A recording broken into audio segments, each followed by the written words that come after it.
বৰ্তমান ক'ত আছোঁ আপোনালোকে নিশ্চয় গম পাইছে। হয়, বৰদোৱাৰ যিটো নতুন প্ৰকল্প তালৈ আহিছোঁ চাওঁ বুলি কি হৈছে, কিমানখিনি কাম হ'ল আৰু আহি অভিভূত হৈছোঁ। আচলতে ইমান সুন্দৰ এটা প্ৰকল্প, ইমান ধুনীয়াকৈ মানে আটক ধুনীয়াকৈ সজাই তোলা বুলি কয় যে, মানে ৱৰ্ল্ড ক্লাছ ফেচিলিটি দি পেলাই বনোৱা হৈছে।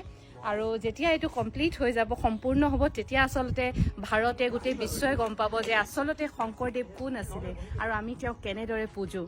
আৰু এইখিনিতে জলপান ঘৰ আছে। এইটো আচলতে এটা কেফেটেৰিয়া, বাট ইয়াত নাম দিয়া হৈছে জলপান ঘৰ আৰু সঁচাকৈ বৰ ধুনীয়াকৈ সজাই তুলিছে। সম্পূৰ্ণ হোৱাৰ পিছত ইয়াৰ মানে গোটেই ৰূপটোৱে সলনি হৈ যাব বৰদোৱাখনৰ। এইফালে আমাৰ যিখিনি কটেজেছ দেখিছে আপোনালোকে, এইটো ট্ৰাইবেল লুক এণ্ড ফিলত বনোৱা হৈছে আৰু ইয়াত পিছত মানুহ আহি থাকিব পাৰিব। তাৰ কাৰণে অনলাইন আগতে বুকিং কৰিব পাৰিব। গোটেইখিনি আমি অনলাইনে পাম। আৰু এয়া গুৰু আসনখন আমি সন্মুখৰ পৰা চাবলৈ গৈ আছোঁ। ইয়াত এক বেলেগ এটা মানে অনুভৱ, আচলতে বৰ সুন্দৰ এটা অনুভৱ। এইফালে ধুনীয়াকৈ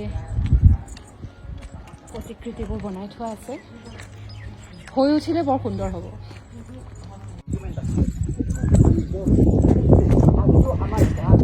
মানে ভাষা নাইকিয়া হৈ গৈছে আচলতে। মই অভিভূত। মই নগাঁৱৰে জীয়াৰী। ইমান ওচৰতে ইমান এখন মানে ৱৰ্ল্ড ক্লাছ চেণ্টাৰ বনাইছে। সঁচাকৈ শলাগ ল'বলগীয়া। বৰ কষ্টৰে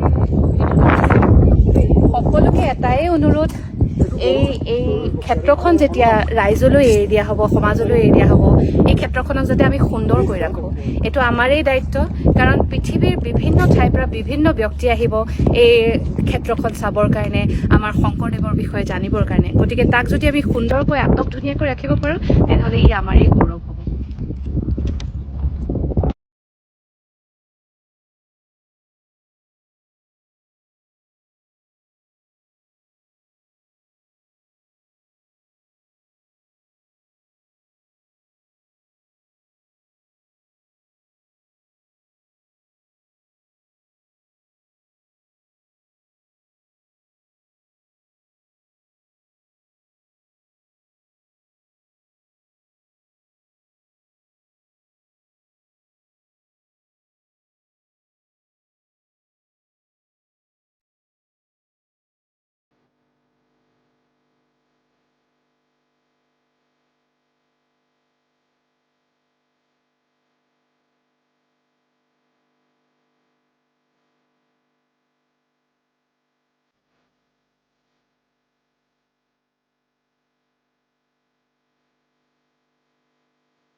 অসমৰ কলা সংস্কৃতিক লৈ যে এটা ৰিচাৰ্চ চেণ্টাৰ হ'ব, সেইটো আমি আচলতে কেতিয়াও ভবা নাছিলোঁ।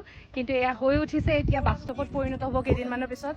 ফুলৰ আৰ্হিৰে বৰ সুন্দৰকৈ এটা ৰিচাৰ্চ চেণ্টাৰ বনোৱা হৈছে, য'ত আমাৰ সংস্কৃতিক ধৰি ৰখা হ'ব অহা প্ৰজন্মৰ কাৰণে।